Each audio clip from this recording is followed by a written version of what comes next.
Buenos días. Vamos a seguir desarrollando entonces los contenidos del módulo 4. En la clase de ayer habíamos comenzado a delinear, digamos, lo que en términos genéricos denominamos la lucha contra la impunidad a partir de la recuperación democrática el 10 de diciembre de 1983. Vimos en términos generales la decisión, digamos, dentro del debate preelectoral del radicalismo, de promocionar, digamos, lo que podemos denominar un juicio selectivo a los responsables más importantes del proceso represivo durante la dictadura, es decir, las juntas militares, y la creación de la Comisión Nacional sobre Desaparición Forzada de Personas. Analizamos la labor de la comisión, que se desarrolló entre diciembre y septiembre, es decir, diciembre del 83 y septiembre de 1984.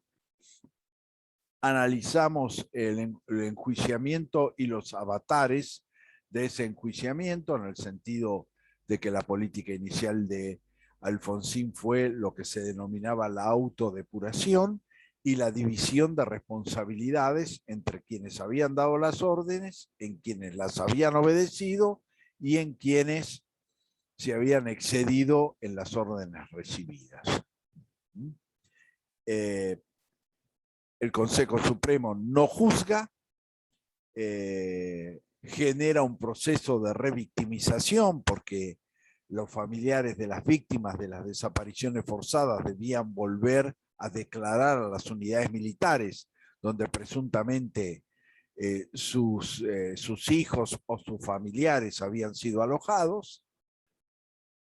Debe reformarse el Código de Justicia Militar, incorporando la posibilidad del abocamiento por las cámaras federales para la continuación del juicio, siempre dentro del Código de Justicia Militar. Esa reforma incorpora un artículo que sostiene que los delitos atroces y aberrantes no pueden ser justificados por medio de la obediencia debida, lo que va a poner una cuña en esa división de responsabilidades que Alfonsín inicialmente sostuvo. Se va a la Cámara Criminal de la capital federal, ya que las juntas militares residían, digamos, en la capital federal.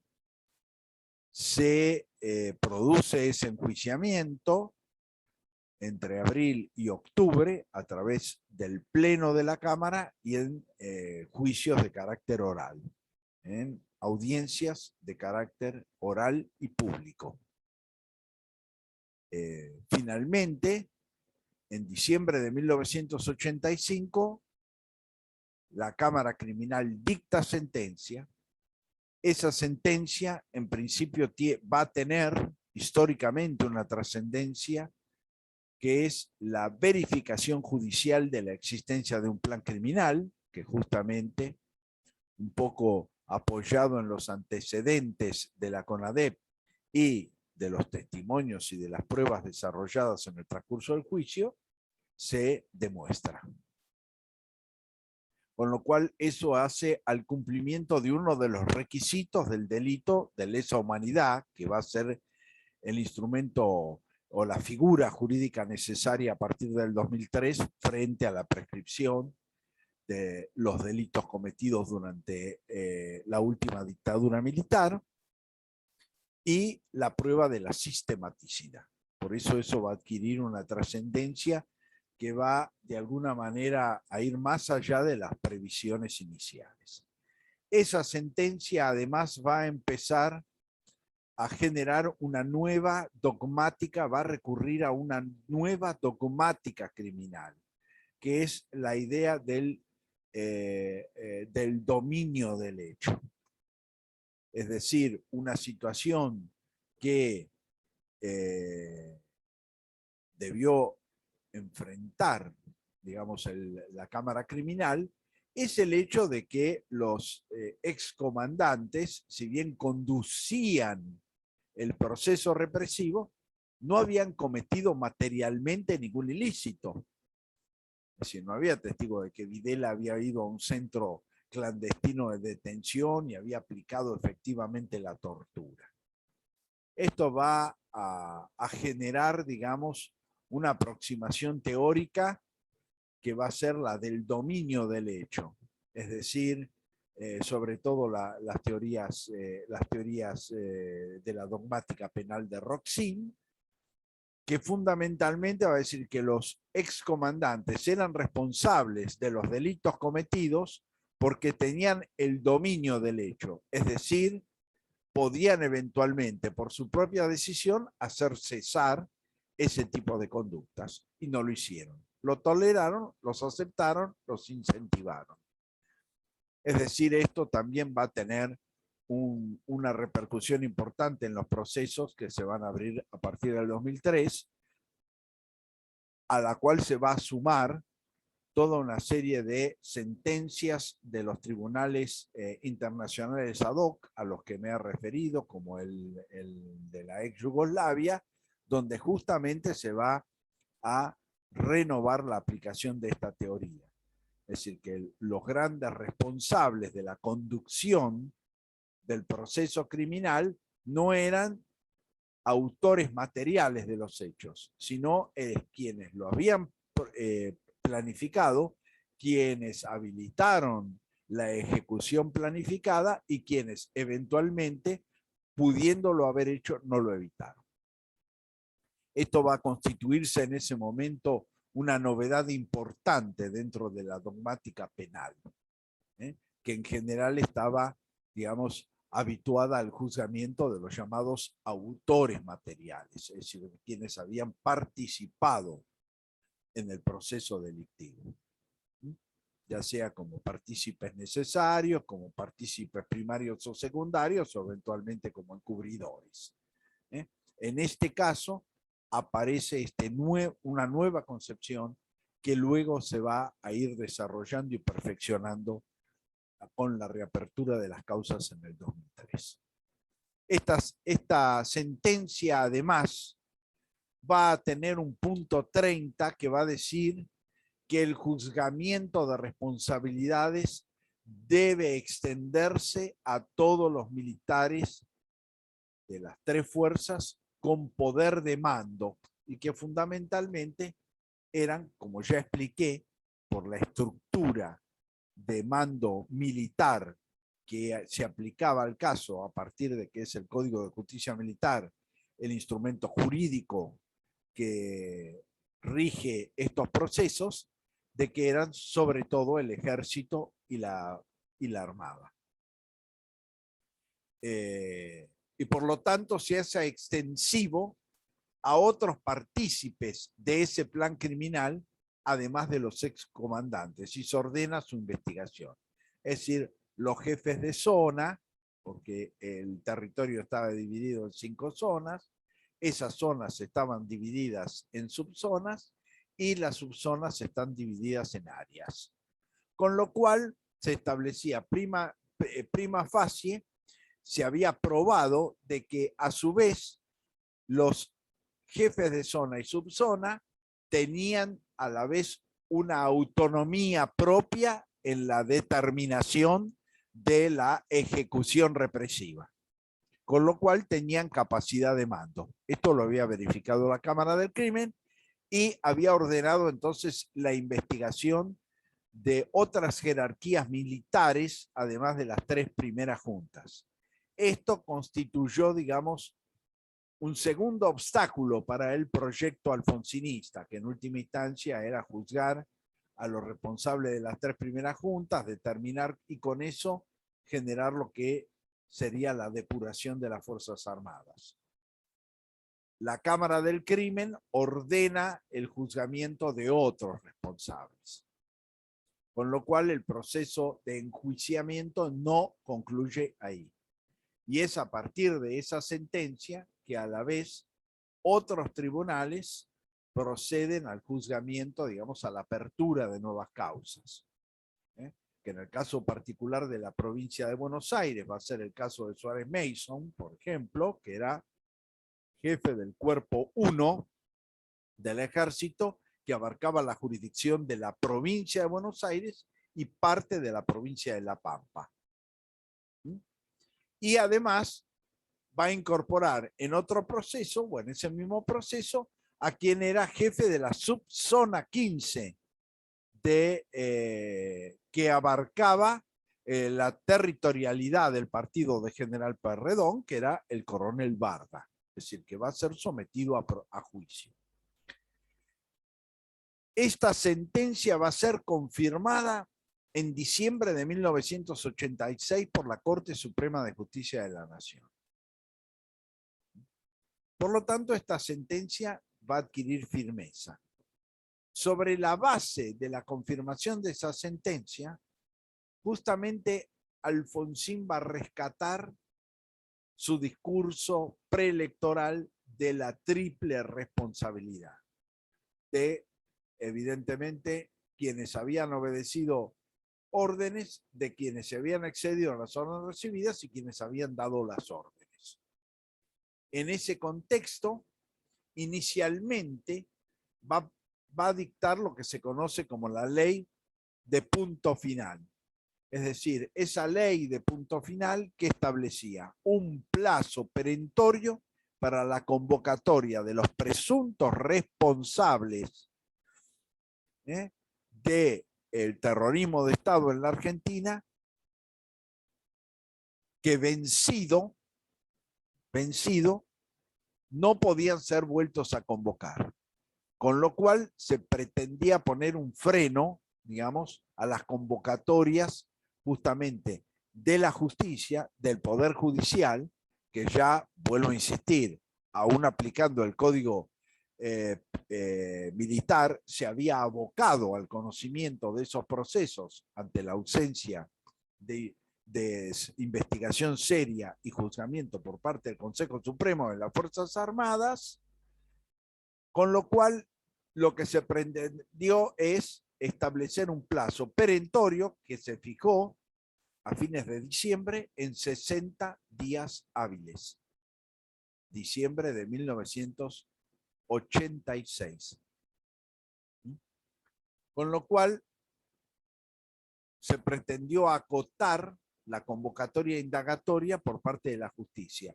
Saben ustedes que el primer acto procesal por la cual un imputado queda de alguna manera en esa calidad dentro de un proceso penal, bueno, es sobre todo a través de su convocatoria indagatoria. Esto fue una de las medidas que se adoptaron.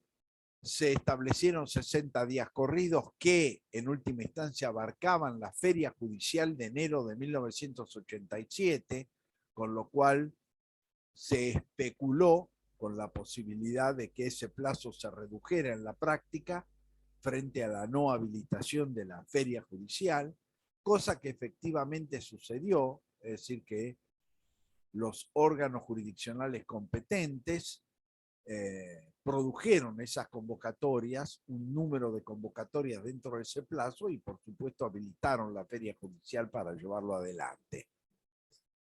Pero con esa medida, digamos, Alfonsín lo que procuraba es, digamos, descomprimir la relación de la justicia con los militares. Pero evidentemente esto no conformó, porque vuelvo por lo que antes expliqué, hubo un número de convocados bastante importante. Es decir, todos los jefes de zona, muchos jefes de subzona, los jefes de la Armada Argentina, por ejemplo, que tenía operaciones navales, tenía su sede en la región de Bahía Blanca, con lo cual esa causa se abrió en la Cámara Federal de Bahía Blanca, es decir, operaciones navales, que absorbió, por ejemplo, la responsabilidad de los jefes de la base naval Mar del Plata, por ejemplo. Con lo cual, esto evidentemente había generado una reducción de las posibilidades de convocatoria a juicio de presuntos responsables de las Fuerzas Armadas durante el terrorismo de Estado, pero evidentemente esto no conformó a las Fuerzas Armadas. Hubo algunos actos de insubordinación, es decir, sobre todo que no solamente este enjuiciamiento podía abarcar, digamos, a quienes tenían poder de mando, sino que hubo algunos casos en que oficiales de menor rango, pero en los cuales estaban acreditados que habían sido autores materiales de los hechos, también podían ser sometidos a juicio en la medida en que la obediencia debida había quedado neutralizada, no podía ser alegada. Entonces, esto que generó, no solamente generó la responsabilidad, en principio, de aquellos que conducían el proceso represivo, sino también de aquellos que efectivamente habían ejecutado los delitos que se estaban investigando. Entonces, esto abarcaba, digamos, a sectores intermedios de las Fuerzas Armadas. Esto generó resistencia, hubo algunos militares que se negaron a ser convocados, como fue el caso paradigmático de Barreiro, un responsable de terrorismo de Estado que se refugió en Córdoba, la fuerza del ejército en la ciudad de Córdoba, y no se entregó. Es decir, no se sometió a la jurisdicción. Eso generó toda una serie de tensiones que desencadenaron lo que se conoce como el levantamiento de Semana Santa, que se desarrolló en el mes de abril de 1987.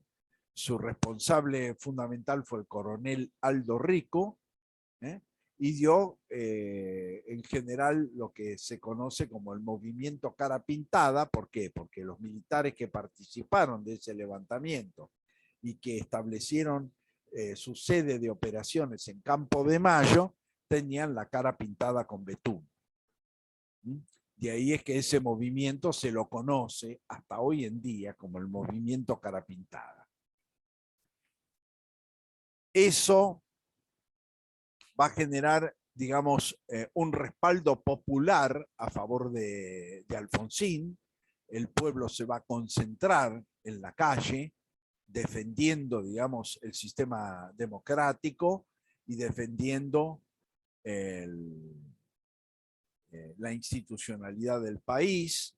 Fue uno de los momentos en los cuales, además, en ese momento el peronismo como oposición acompañó fuertemente ese proceso, y quien representaba principalmente al peronismo en esa época era Antonio Cafiero, que se colocó, digamos, junto a Alfonsín para la defensa de la institucionalidad. Pero, ¿cómo finaliza ese proceso? Bueno, ese proceso finaliza con una negociación que se va a producir el domingo de Semana Santa, en la cual Alfonsín va a concurrir a la sede de operaciones del movimiento en Campo de Mayo y va a negociar con Aldo Rico. Esa negociación nunca trascendió públicamente, es decir, que no se conocen versiones fidedignas respecto a qué se acordó, cómo se acordó y de qué manera se acordó. Pero lo cierto es que cuando Alfonsín retornó a la plaza donde estaba el pueblo reunido, dijo esa famosa frase de la cual citaron el día de ayer el libro. La casa está en orden, reivindicó a los levantados como héroes de Malvinas y dijo felices Pascuas. Es decir, como que esa situación había sido neutralizada. Poco tiempo después de ese levantamiento se va a remitir al Congreso por parte del presidente de la República de la Ley de Obediencia Debida. Con lo cual, el gobierno lo que dijo es que ya tenía pensado, es decir, nunca se reconoció que eso fue consecuencia del levantamiento, sino que el gobierno ya lo tenía previsto una medida de esta naturaleza, el dictado de una ley de esta naturaleza. ¿Qué dice la ley de obediencia debida? Dice que los grados militares de coronel hacia abajo en el ejército o los homónimos en la Fuerza Aérea o en la Armada, es decir, las mismas categorías militares homónimas en las Fuerzas Armadas y en la Fuerza Aérea, todos habían cumplido órdenes. Es decir, se había creado una presunción de derecho de que de coronel para abajo todos los que habían actuado lo habían hecho recibiendo órdenes y obedeciendo órdenes. Por lo tanto, esto generaba un segundo nivel o un segundo grado de exclusión de presuntos responsables. No sé, ¿Narela me quiere hacer una pregunta? No. No. Bueno, vamos entonces en ese contexto, esa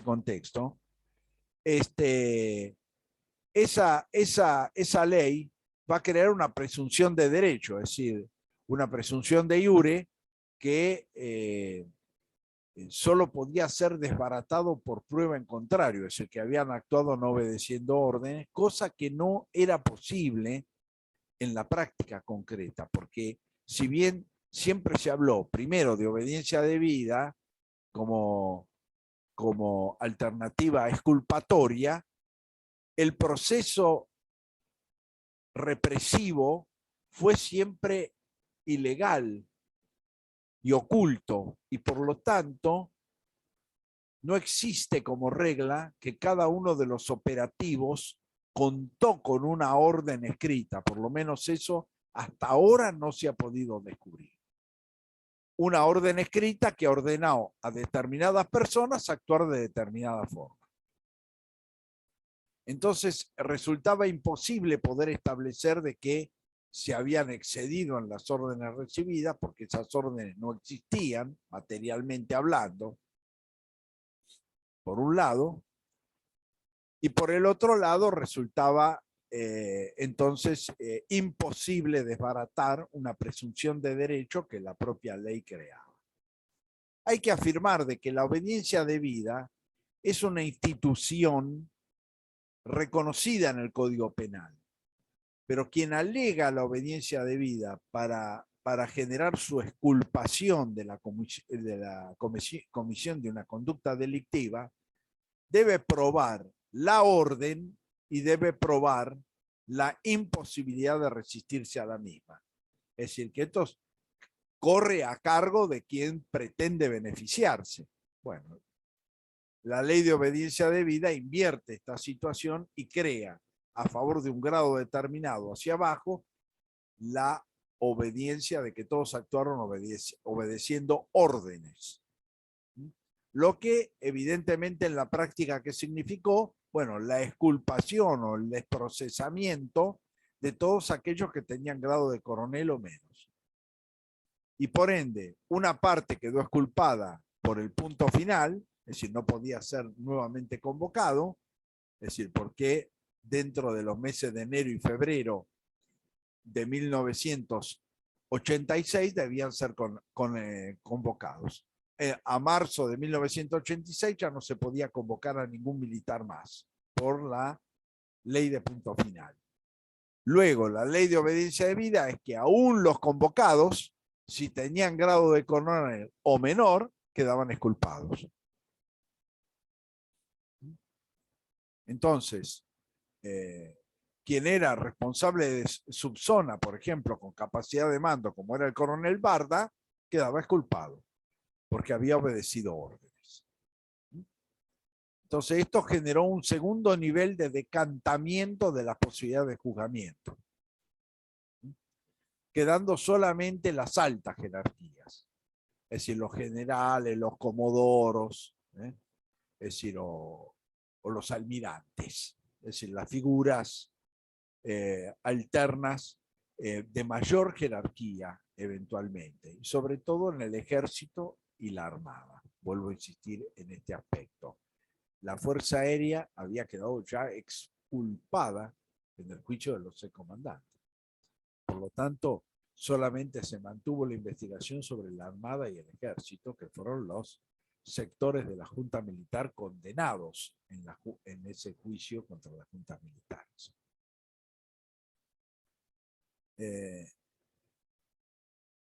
Bueno, acá me vuelven a preguntar sobre la ley de punto final. La ley de punto final es una ley que establece un plazo perentorio dentro del cual se podía convocar a indagatoria a los presuntos responsables. Es decir, dentro del Código de Justicia Militar, ¿no? Es decir, para que una persona sea involucrada penalmente, el primer acto es la convocatoria indagatoria.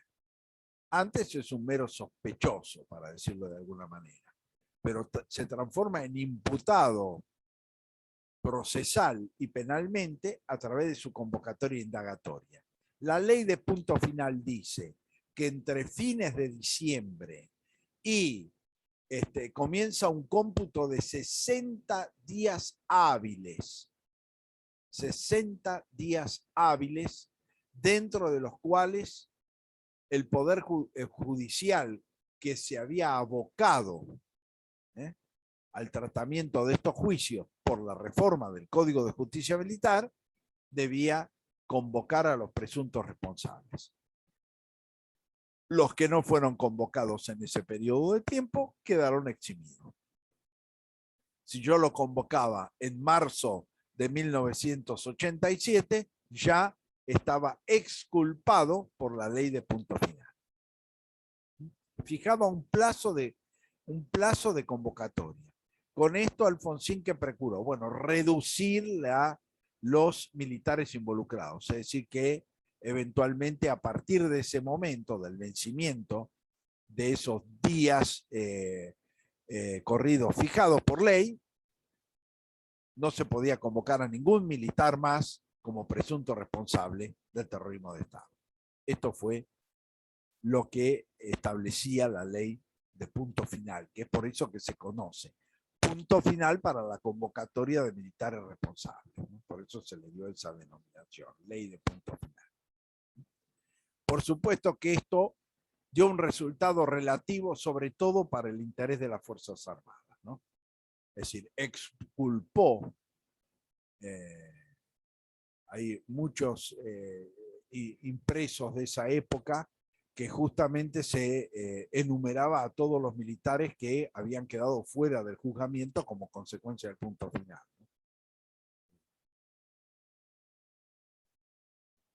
Decía, libres para la justicia, responsables o culpables para la sociedad. Entonces eso marcaba ya una nómina de presuntos responsables que habían quedado ya sin la posibilidad de ser convocados. Pero esto, por supuesto, no satisfizo a las Fuerzas Armadas, principalmente, que querían, digamos, consecuencias, digamos, más amplias de la eliminación del juzgamiento y sobre todo, bueno, de los sectores intermedios. Por eso es que la ley de obediencia debida a todo el sector intermedio de las Fuerzas Armadas, de coronel para abajo, y los homologados con la Fuerza Aérea y la Armada, quedaban exculpados, quedaban excluidos. Tal es así que el movimiento de cara pintada lo lleva adelante un coronel. Es decir, representa ese sector intermedio de las Fuerzas Armadas. Porque decía, bueno, que paguen los platos rotos las altas jerarquías de las Fuerzas Armadas, pero no los sectores intermedios. Y eso se logra a través de la ley de obediencia debida, porque la ley presume que de coronel hacia abajo obedecieron órdenes. Y que la obediencia debida es una forma exculpatoria de la responsabilidad penal. La diferencia es que ya estaba presumida por la ley y no debía ser probada por el presunto beneficiado, que es lo que la ley penal general establece. La obediencia debida existe en el Código Penal argentino, pero quien pretende beneficiarse debe probar la existencia de la orden y debe probar la imposibilidad de resistirse a la misma. Estas son las dos cosas. Como dije antes, esto en la práctica no se podía probar, porque la clandestinidad de la represión hacía que esas órdenes escritas no existieran, o por lo menos hasta ahora no han sido halladas. Podrán estar en archivos ocultos, pero hasta este momento no han sido halladas. No han sido halladas. Por ejemplo, no hace mucho tiempo se pudo descubrir en un archivo arrumbado ahí, creo, en un organismo público, por ejemplo, las actas de reuniones de los 3 comandantes en jefe y la toma de decisiones. Imagínense ustedes, es decir, eso a veces ha sucedido que se han descubierto, como los archivos de la DIPA, es decir, del Servicio de Inteligencia de la Provincia de Buenos Aires, que ahora, digamos, administra la Comisión Provincial de la Memoria y también la Cámara Federal de La Plata, se encontraron en un armario de una manera bastante casual. Es decir, lo que se ha podido reunir es de alguna manera así disperso. Bueno, ahora voy a entrar a la cuestión de la oposición con el orden internacional de derechos humanos, que acá me consulta, pero un poco más adelante lo voy a desarrollar. En ese contexto, bueno, se produce el dictado de la ley de obediencia debida, después del levantamiento de Semana Santa. La Corte Suprema de Justicia de la Nación termina convalidando la ley de obediencia debida. Es decir, la ley de punto final no había sido cuestionada judicialmente, porque en última instancia fijaba un plazo, es decir, pero la otra creaba una presunción de derecho a la obediencia debida, revirtiendo el ejercicio que era natural de esa eximiente de responsabilidad. La Corte Suprema de Justicia de la Nación, sobre todo, digamos, inicialmente en el caso Camps, va a sostener la constitucionalidad.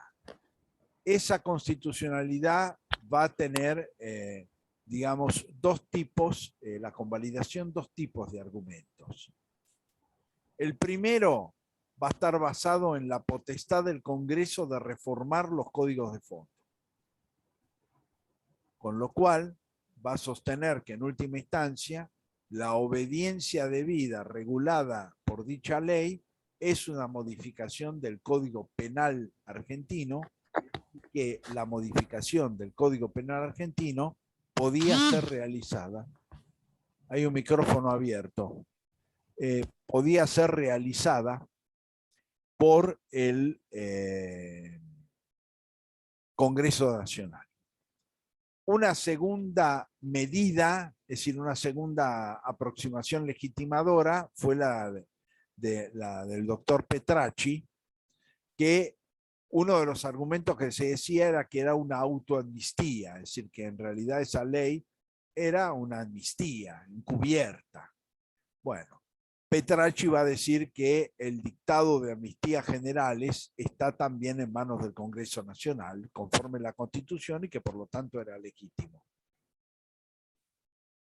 El tercer voto, que es el voto en disidencia, que va a llevar adelante el doctor Baqué, justamente va a ser el voto que de alguna manera va a establecer un puente entre esos fallos, que estamos hablando sobre todo de 1988, 1989, es decir, esos fallos con los que luego dictó la Corte en el 2004-2005, ¿Qué va a decir Baqué? Baqué va a decir que la Argentina, al momento de resolverse el fallo judicial de la Corte, ya formaba parte de la Convención contra la Tortura y que la Convención contra la Tortura prohíbe distintas formas de perdón. Entre ellos la prescripción, la amnistía, el indulto, etc. Es decir, va a comenzar a aplicar el Sistema Internacional de Protección de los Derechos Humanos, cosa que después va a hacer la Corte con absoluta plenitud, como voy a explicar más adelante. Entonces, en ese contexto, queda constitucionalizada la ley de obediencia debida por decisión de la Corte Suprema de Justicia de la Nación y como consecuencia de ello genera plenos efectos. Por lo tanto, solo las altas jerarquías militares de la Armada, en el caso de Bahía Blanca y de la Cámara Federal de Bahía Blanca, y en otras provincias, por ejemplo, como es Córdoba, cuerpo 3, que es el famoso Benjamín Menéndez, general Benjamín Menéndez, permanecía en juicio, es decir, y en la Cámara también federal estaban los representantes o los responsables del cuerpo 5 del ejército, que tenía también sede en Bahía Blanca, ¿no? Es decir, que en la zona de Bahía Blanca tenía sede operaciones navales y tenía sede la cabeza del cuerpo 5 del ejército. Entonces, todas esas altas jerarquías seguían sometidas a proceso. Estamos hablando de las altas jerarquías militares. Todos los sectores intermedios quedaron exculpados, ya sea por aplicación de la obediencia debida o por aplicación del punto final. Ahora bien, en este contexto, además, se va a producir un hecho que va a ser institucionalmente, va a tener una gran repercusión. El 23 de enero de 1989 se va a producir lo que se llama el copamiento de la Tablada. Y el copamiento de la Tablada por integrantes, digamos, de una fuerza que estaba comandada por Gorriarán Merlo, que fue uno de los que, por ejemplo, ya tenía una larga historia de lucha armada, porque es uno de los que pudo fugar en Trelew, digamos, ¿no? Es decir, en el caso de Trelew, estamos hablando de 1972, una parte pudo fugar en un avión de los que llegaron al aeropuerto y otra parte no pudo fugarse y fue detenida. Gorriarán Merlo fue de los que pudo fugarse, por ejemplo, para que vean ustedes un poco la trayectoria previa. Entonces, Gorriarán Merlo conduce ese movimiento donde va a tener una gran repercusión institucional. ¿Por qué? Porque va a revivir la lucha de las Fuerzas Armadas contra la subversión. Es decir, el ejército va a recuperar el lugar de la Tablada a sangre y fuego. Con lo cual va a quedar un poco como la mirada de una reivindicación de las Fuerzas Armadas frente a la lucha contra la subversión. Eso va a tener un impacto muy importante, porque además van a participar de ese copamiento integrantes de un movimiento político legal en la Argentina, que era Todos por la Patria, el movimiento político Todos por la Patria. Entonces a ese movimiento, por ejemplo, pertenecía el padre Puijané, que luego fue condenado, como otros integrantes de ese copamiento fueron judicialmente condenados, pero a la vez existieron varias desapariciones, es decir, partícipes que desaparecieron, y esas desapariciones mucho más recientemente han podido ser juzgadas, la responsabilidad por esa desaparición, dentro de la unidad militar copada. Es decir, algunos fueron detenidos y otros que participaron no se tiene ni noticia, no se sabe qué pasó, es decir, están en condiciones de desaparecidos. Esa situación generó, digamos, una fuerte repercusión institucional, a lo cual se sumó después la crisis económica. Esa crisis económica profunda, conocida como la hiperinflación, es decir, que los productos aumentaban de precio de un día para el otro. De un día para el otro. En ese contexto, Alfonsín llama a elecciones anticipadas.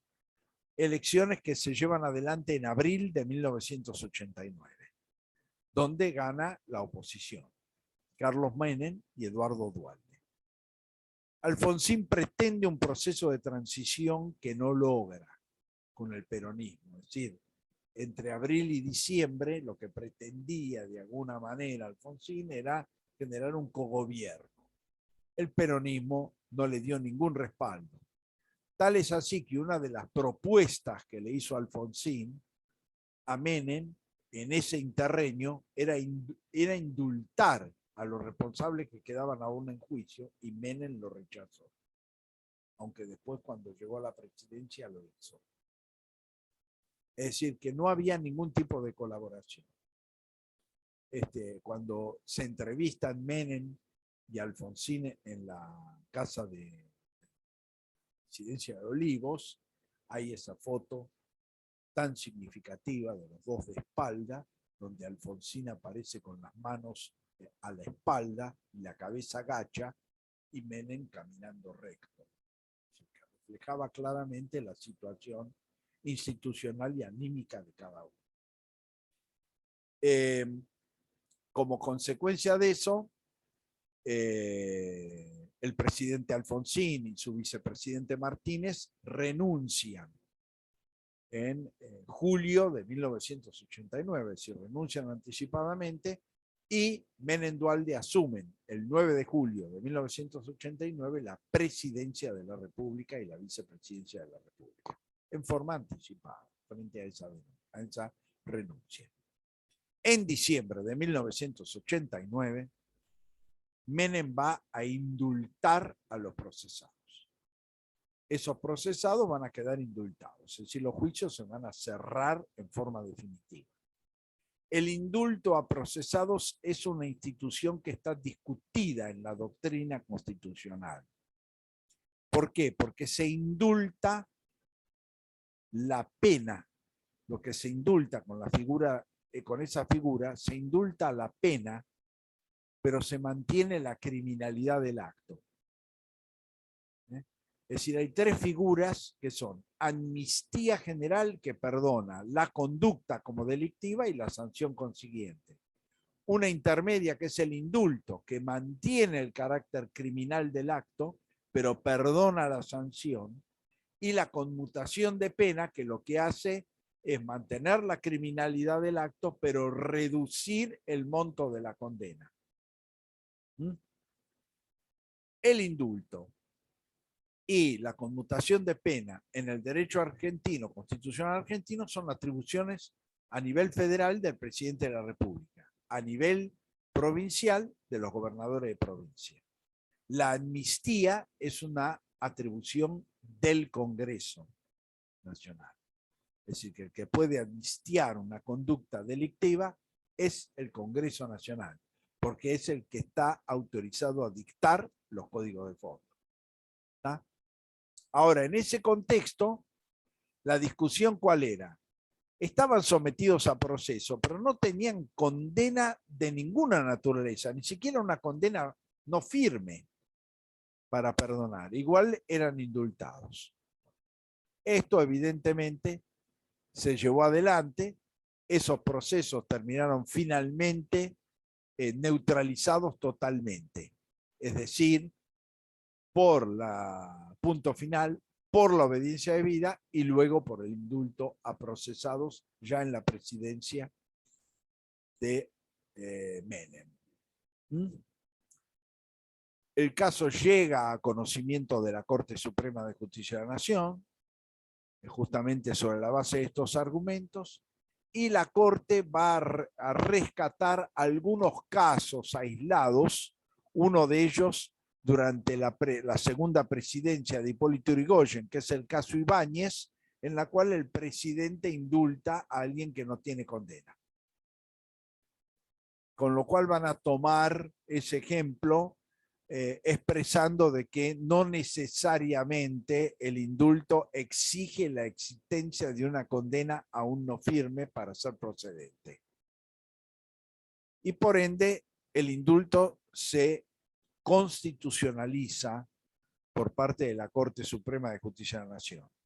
También el indulto alcanza a quienes estaban procesados por pertenecer o por presuntamente pertenecer a organizaciones armadas y haber actuado en determinados actos calificados como subversivos.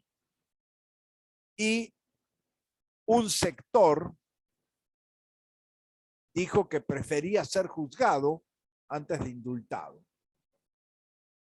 Esto también fue a la Corte y la Corte dijo que el indulto era una gracia presidencial irrenunciable. Es decir, que quien había recibido esa gracia no podía decidir si la aceptaba o no. Tenía que aceptarla. Tenía carácter irrenunciable. Por lo tanto, también se pronunció en ese sentido de que el indulto, aún para procesados que no deseaban ser beneficiados con esa medida y que deseaban ser efectivamente juzgados, no lo podían ser porque no pueden disponer de la gracia presidencial otorgada. Bueno, con lo cual quedó sellado un proceso. Con la constitucionalidad de la obediencia debida y con la constitucionalidad del indulto a procesados, los juicios fenecieron. Concluyeron los juicios con contenido penal. Fenecieron. Por eso se habla de que es un proceso de impunidad, que está representado por este orden, ¿no? Es decir, que no es una sola disposición, sino que es un conjunto de disposiciones que terminaron clausurando los procesos penales en curso. Frente a eso, se denunció ante la Comisión Interamericana de Derechos Humanos, la que en 1992 se pronunció sosteniendo que el indulto, las leyes de punto final, obediencia debida e indulto a procesados vulneraban tanto la Declaración Americana de Derechos Humanos como la Convención Americana de Derechos Humanos, ya que la Argentina ya era parte de la Convención, recuerden ustedes, ingresa a la Convención en septiembre, 5 de septiembre de 1984. Es decir, que a ese entonces, estamos hablando de 1986, 1987, 1989, ya la convención tenía vigencia para la Argentina. Y por lo tanto, la Comisión Interamericana va a decir que esas normas violentan tanto la Declaración Americana como la Convención Americana. Pero no va a remitir el caso a la Corte Interamericana de Derechos Humanos. Así que el caso va a fenecer ahí. Y como tal, es una recomendación que en principio, en esa etapa, en esa época de evolución del sistema interamericano, no era para nada obligatorio. Es decir, que el Estado podía optar o no por seguir las recomendaciones hechas por la Comisión Interamericana en su informe final. Una situación similar se dio con respecto a la indulto, digamos que fue la ley de caducidad, la llamada ley de caducidad en el Uruguay, con argumentos más o menos similares. Y donde justamente lo que se va a comenzar a reivindicar es el derecho de las víctimas al acceso a la justicia. Es el eje central de la impunidad. Es decir, ¿qué afecta a la impunidad? El derecho de acceso a la justicia de las víctimas. Esto es lo primario. Entonces, ahí también va a comenzar a estructurarse el derecho de acceso a la justicia como un derecho central y fundamental protegido por el Sistema Interamericano de Derechos Humanos. Pero el caso, digamos, fenece en esa etapa. A partir de 1900, frente en ese contexto, va a haber dos situaciones que se van a producir en la Argentina. La primera de ellas es los juicios fuera del territorio nacional, principalmente en España, aunque también se desarrollaron en otros países, como el caso de Italia, el caso de Alemania, por ejemplo, de países europeos. Volvemos con la idea que ya expliqué cuando hablé de los delitos del derecho penal internacional. Se consideran ofensas a la comunidad internacional y como consecuencia de ello, esa comunidad internacional tiene derecho a juzgarlos. Si en el propio territorio en que se cometieron, no se juzga. Entonces, ese era uno de los argumentos. Y eso abrió las causas, sobre todo en España, que fueron las que más avanzaron en ese periodo de impunidad, porque no se podían juzgar en el país. Y comienzan a juzgarse en España. Por supuesto que el Poder Judicial español va a requerir la extradición de los presuntos responsables y esto, digamos, va a ser rechazado. Primero por el menemismo y después por el del arruismo. Es decir, tanto Menem como de la Rúa rechazan, terminan rechazando esos procesos de extradición y no se llevan adelante. Y el único juicio que va a producirse efectivamente va a ser el caso de Cilimbo, que ya expliqué en qué condiciones fue España y de qué manera fue procesado y severamente condenado por estos hechos por la justicia española. Por otro lado, había un militar que residía en México, de apellido Cavallo, que la justicia mexicana extraditó a España. Esto también era una situación, que era que, si bien en la Argentina estaban protegidos, en terceros países eventualmente podían ser extraditados. El caso de Cavallo fue uno de los casos que tuvo mucha resonancia en esa época. Estamos hablando de esa segunda mitad de los 90. Y por otro lado, en la Argentina se van a iniciar los llamados juicios por la verdad. Esos juicios por la verdad van a iniciarse inicialmente siguiendo primero un dictamen o las sentencias de la Corte Interamericana de Derechos Humanos que afirma que aún ante la imposibilidad de juzgar penalmente a los responsables de graves violaciones a los derechos humanos, las víctimas tienen el derecho a conocer la verdad sobre el destino final de estas. Entonces esto establecía sobre todo lo que luego fue desarrollado por la jurisprudencia de la Corte Interamericana como derecho a la verdad. Por supuesto que ese derecho a la verdad está asociado al sistema penal, digamos que la causa penal es también un acceso a la verdad judicial de lo sucedido, pero eventualmente, si la instancia penal no queda habilitada, el derecho a la verdad subsiste.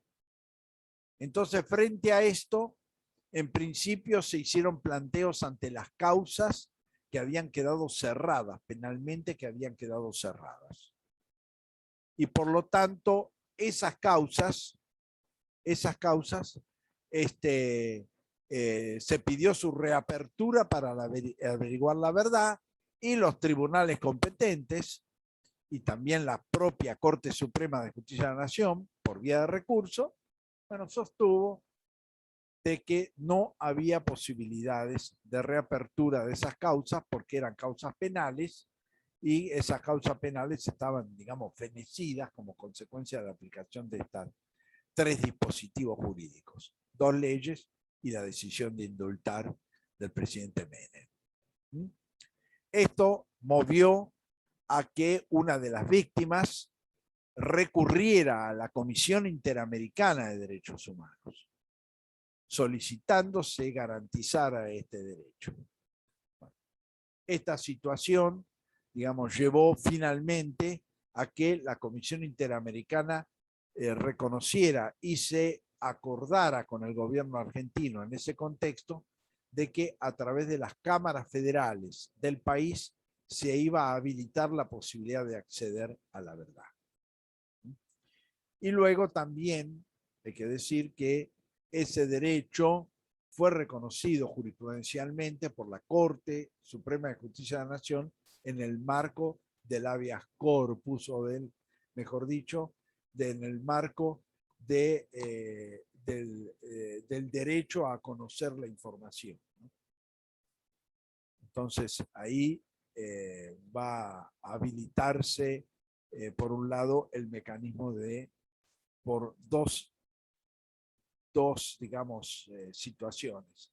La Corte va a constitucionalizar de alguna forma el acceso al derecho a la verdad, a partir del Instituto del Habeas Data, y por el otro lado, en el marco de la Comisión Interamericana, gobierno y víctimas llegan a un acuerdo para impulsar esos juicios por la verdad en las cámaras federales del país. Esto generalmente, bueno, se llevó adelante con distintas alternativas, pero la experiencia primero del juicio por la verdad de la ciudad de La Plata, que fue el más extenso y que comenzó en 1998 y que duró, pero más de 10 años su desarrollo, y el juicio por la verdad de Mar del Plata, que se desarrolló entre el 2000 y el 2007, son de los procedimientos de juicio por la verdad más extensos y más sistemáticos. Con la diferencia de que mientras el juicio por la verdad de La Plata se instrumenta a través de la Cámara Federal Criminal y Correccional de La Plata, en el caso de Mar del Plata se hizo a través del Tribunal Oral Penal Federal de la ciudad de Mar del Plata. Pero esto fue una instancia estratégica destinada fundamentalmente a mantener vivo la lucha por la memoria y por la verdad. Aunque no se podía lograr a través de esos juicios por la verdad justicia, es decir, la penalización de los responsables. Este proceso va a producir un quiebre a partir del 2003, con la asunción de Néstor Kirchner y Scioli como presidente y vicepresidente de la República. Por un lado, como ya dije, en un contexto en el cual el enemigo inmediato o el opositor inmediato era Carlos Menem, el modelo menemista, neoliberal. Y por lo tanto la conducta frente al juzgamiento debía modificarse, debía cambiar. O se mantenía la impunidad, no dando la extradición, etc. Cuando asume Kirchner la presidencia de la República, en un contexto también, digamos, particular, porque el presidente, el senador en ejercicio de la presidencia, que era Eduardo Duhalde, debía mantener su cargo hasta diciembre del 2003, pero anunció que iba a renunciar anticipadamente el 25 de mayo del 2003 y esto generó la necesidad de anticipar las elecciones para presidente y vicepresidente de la República. A pesar de que la Constitución Nacional, ya reformada en 1994, establecía que la elección general no puede ser hecha antes de los 2 meses de cese del mandato, justamente para evitar esa situación que se dio durante el gobierno alfonsinista, ¿no? De lo que se dice un gobierno en las sombras, ¿no? Es decir, que había ya elegido un presidente y vicepresidente, pero faltaban varios meses para el cese de la función. Para evitar esas situaciones, la Constitución establecía ese criterio. Pero frente a la excepcionalidad que significó, digamos, la asunción de Duhalde como presidente aplicando la ley de acefalía, esto evidentemente también significó un contexto diferenciado, ¿no? Las elecciones generales para presidente y vicepresidente de la República se debieron anticipar. Y se dio también una situación muy particular que es, como es sabido, quien obtuvo la mayor cantidad de votos en la Argentina, digamos, muy por debajo del mínimo exigido por la Constitución Nacional, fue el binomio Menem-Romero, y en segundo lugar la fórmula Kirchner-Scioli. Pero Menem-Romero renuncia al balotaje y como consecuencia de ello queda consagrado la presidencia y vicepresidencia de la República con un número muy bajo de votos efectivos, es decir, algo más del 20% del total de votos válidamente emitidos en la elección general. Entonces, todo ese contexto también es un contexto muy particular de la institucionalidad argentina de ese periodo, y además la renovación legislativa recién se iba a producir el 10 de diciembre del 2003, con lo cual el presidente y vice nuevo debió gobernar con la composición anterior del Congreso. Si todas esas cuestiones fueron propias o particulares de este proceso.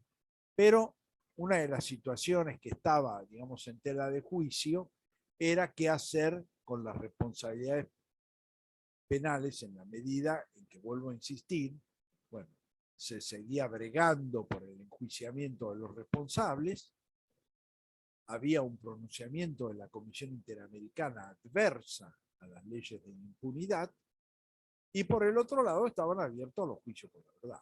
Es decir, que el tema no estaba saldado, ni cerrado, ni mucho menos. Y en ese contexto es que se termina resolviendo, digamos, la realización de los juicios en el país a través de una resolución, es decir, de una ley del Congreso Nacional que dictamina el carácter de insanablemente nulos de las leyes de punto final y obediencia debida. Es decir, esto se va a producir en 2003. Esta cuestión va a generar, digamos, también un debate, porque esta ley, que es la ley 25.779, va a generar debate respecto a si puede el Congreso o no dictar una ley de esta naturaleza.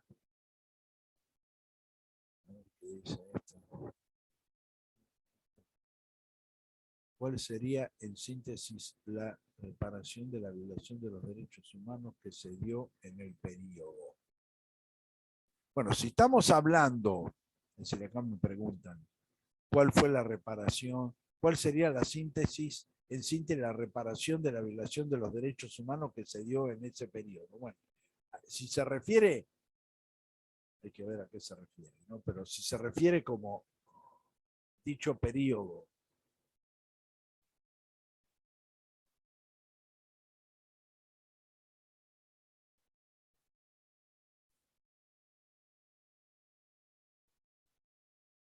si se refiere que dicho periodo está vinculado al proceso que va entre la constitucionalización de la ley de punto final de obediencia debida y de los indultos a procesados hasta la reapertura de las causas penales, estamos hablando 1987, 1989, sobre todo 1989, 2003, en realidad quedó circunscripto, el tema quedó circunscripto a un informe final de la Comisión Interamericana de Derechos Humanos de 1992 que establecía el carácter,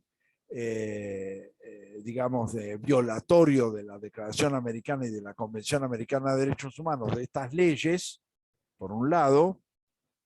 En segundo lugar, la lucha por la verdad, es decir, procurar acceder al destino final de las personas desaparecidas centralmente durante la etapa represiva, juicio por la verdad, que vuelvo a insistir, después de un periodo, digamos, en el cual inicialmente no se quería reconocer su habilitación, luego, tanto por la jurisprudencia de la Suprema Corte al habilitar el habeas data como el mecanismo procesal idóneo para esto, y por otro lado, el acuerdo que el gobierno nacional celebra con las víctimas, en el caso la PACO, de la Comisión Interamericana, que habilita los juicios por la verdad.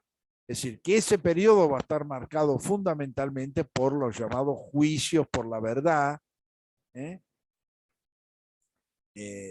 sobre todo, digamos, hasta comienzos de la década del 2000.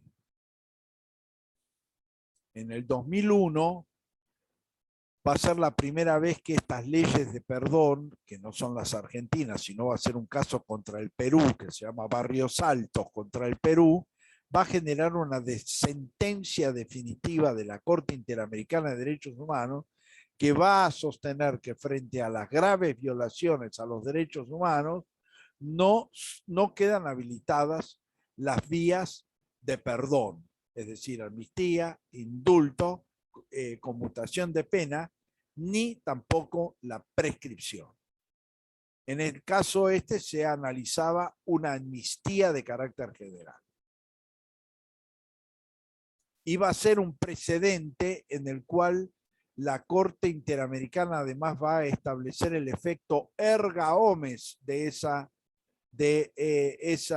disposición, en la medida en que le va a disponer al Estado de que no solamente es contrario a la convención la aplicación de esa ley en el caso concreto, sino que no la va a poder aplicar en el futuro para evitar el juzgamiento.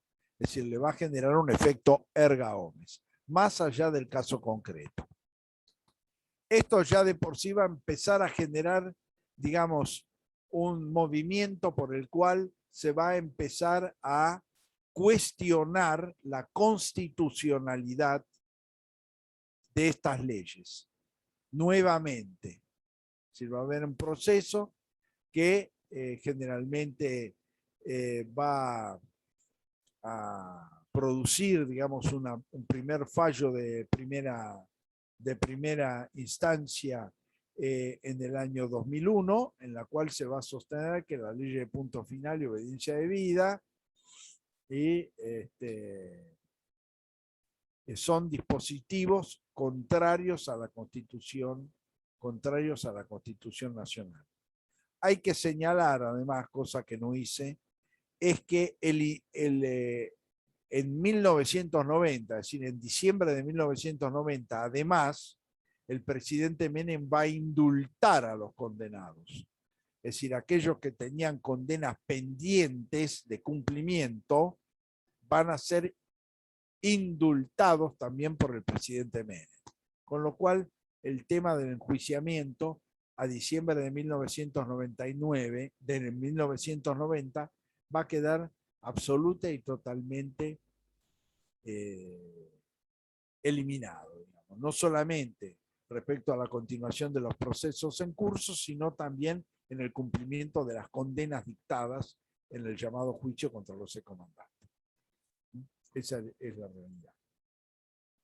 Y es por eso que en ese contexto, además, bueno, se van a cuestionar internacionalmente esas leyes.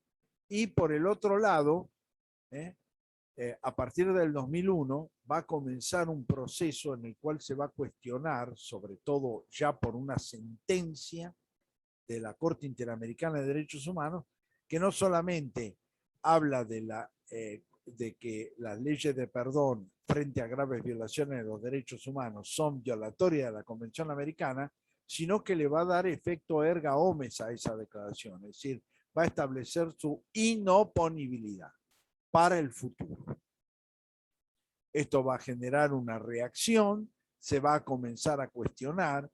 Hubo un primer intento porque la ley, paradójicamente, la ley de obediencia debida excluía dos casos. Uno paradójico, que eran los actos contra la propiedad, quedaban excluidos de la obediencia debida. Y el segundo, el tema de apropiación de niños. Con lo cual el tema de la apropiación de niños siguió siendo investigado, pero evidentemente con muchísimas dificultades, digamos, ¿no? Con muchísimas dificultades respecto a que había un poder judicial reticente, ¿sí? Aún frente a esas excepciones. Y por el otro lado, va a aparecer esta sentencia de la Corte Interamericana y la revitalización del cuestionamiento constitucional de la ley de obediencia debida y punto final en nuevos casos. No en los casos juzgados por la Corte, sino en nuevos casos. En nuevas denuncias. Entonces, eso va a generar, digamos, los primeros pronunciamientos de primera instancia en contra de las leyes, en nuevos casos, no en los casos ya resueltos por la Corte Interamericana, sino en nuevas denuncias. Y esto se va a terminar fortaleciendo definitivamente con el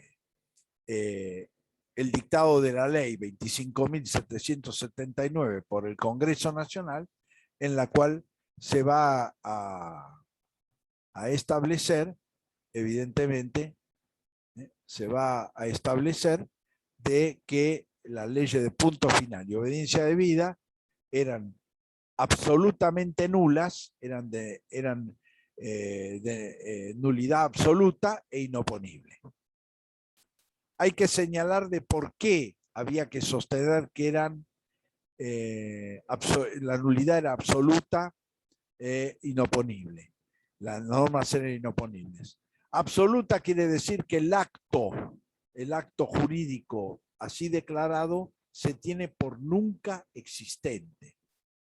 Las leyes de punto final y obediencia debida fueron derogadas por el Congreso en 1998. Contemporáneamente con la jerarquización constitucional de la Convención Interamericana contra la desaparición forzada de personas.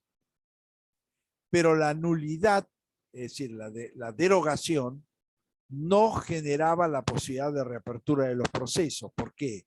Porque perduraba lo que se denomina el principio de ley penal más benigna, que en este caso eran estas leyes de punto final y de obediencia debida, y por lo tanto, aún derogadas, podían ser alegadas por los procesados como ley penal más benigna y evitar la continuidad de los procesos. Es por eso que hacía falta la declaración de nulidad absoluta, es decir, tener estas leyes como nunca dictadas, como inexistentes. Y esta es la razón técnica de este tipo de decisión. Por supuesto que esto fue cuestionado constitucionalmente y la causa que va a generar esa primera declaración en el 2001 de inconstitucionalidad de la ley de obediencia debida y punto final, va a llegar a la Corte Suprema de Justicia en el 2005 en la causa Simón, lo que se conoce como la causa Simón, que es el nombre de uno de los represores.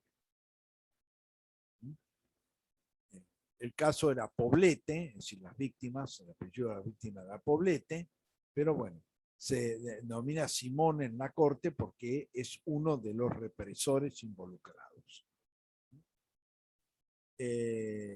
Cuando la causa llega a conocimiento de la Corte Suprema de Justicia de la Nación, se va a debatir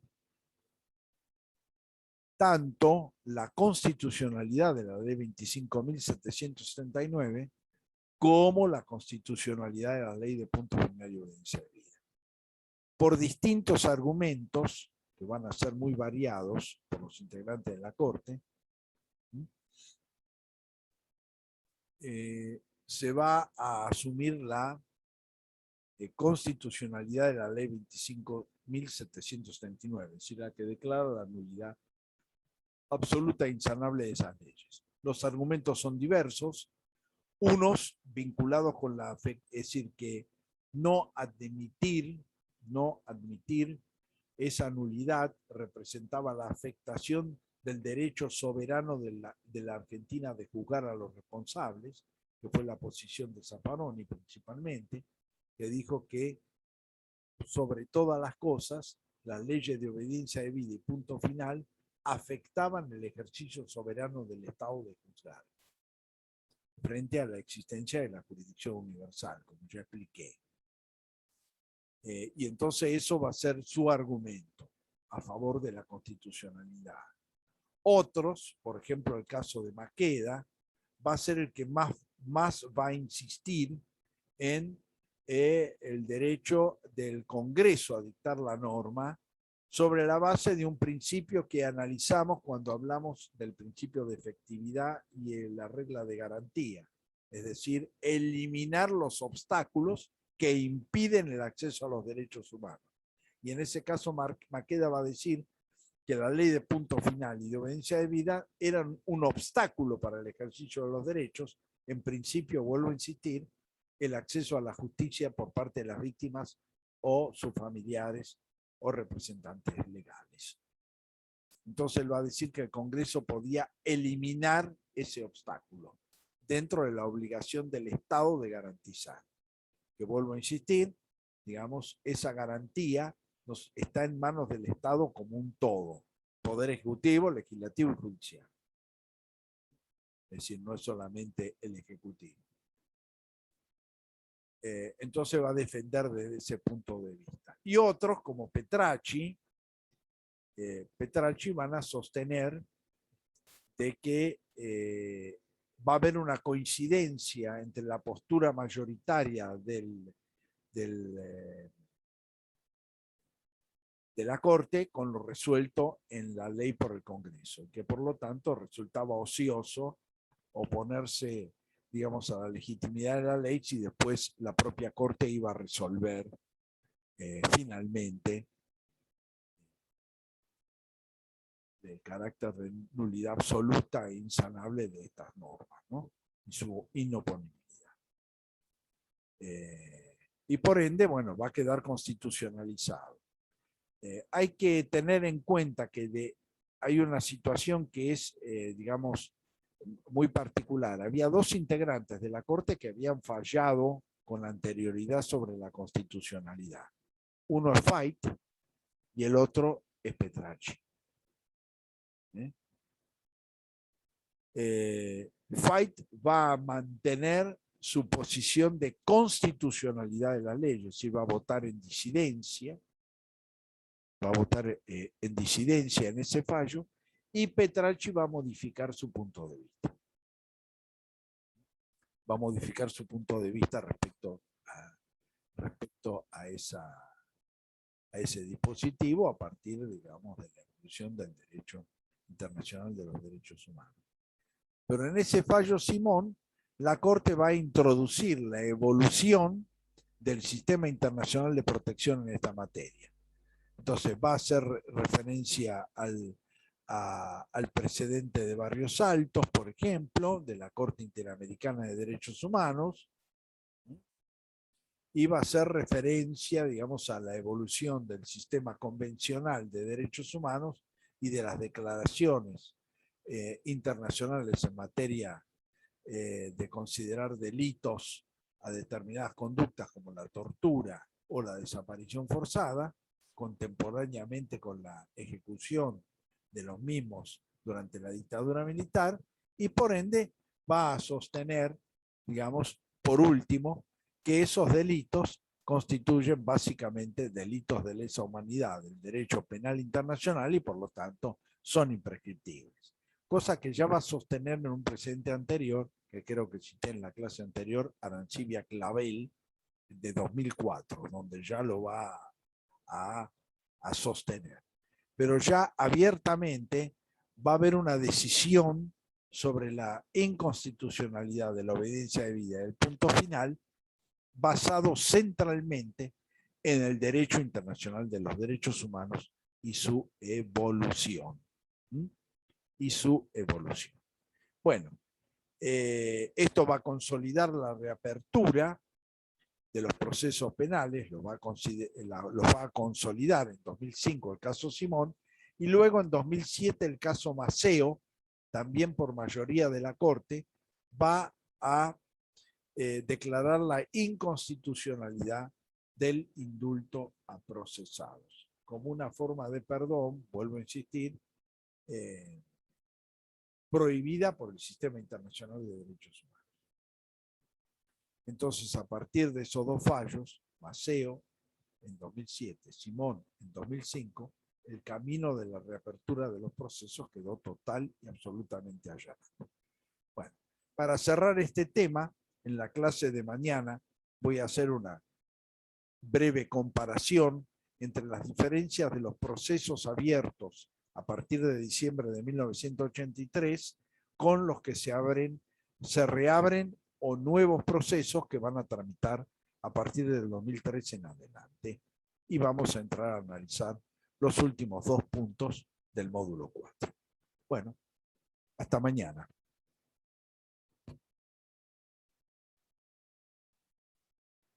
Chao, gracias, Nos vemos, profe. profe. Gracias, profe. Hasta mañana. Chao, gracias, profe.